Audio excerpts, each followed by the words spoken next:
Pool players don't have the luxury of letting themselves be influenced in this way. Let's generalize.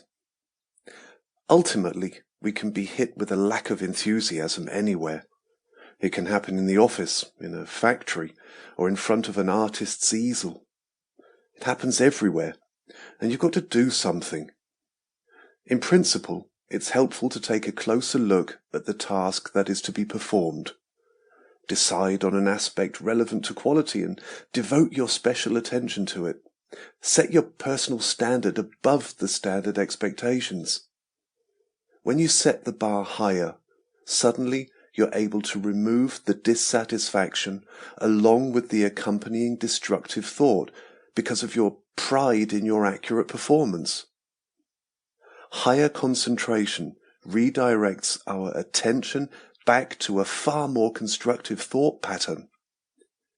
Diligence brings satisfaction. I recently read on a sign in an Asian restaurant.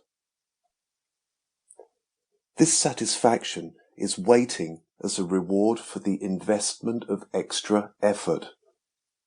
Of course, there are also concrete reasons for failure that lie outside our sphere of influence.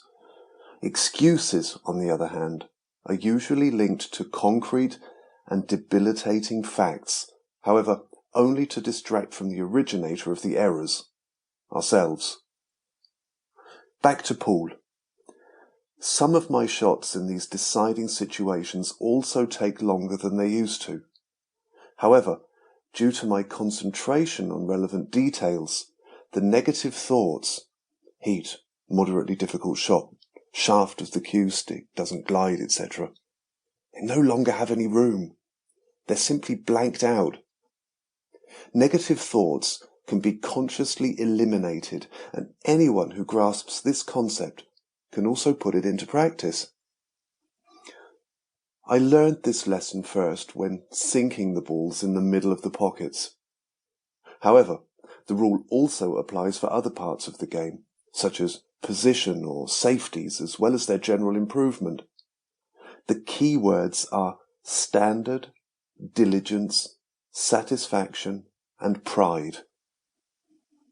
Pay attention to the other people's eyes. You'll be able to see whether someone wants to be more. You can tell whether a person is putting all he's got into the game. Body language alone doesn't show it.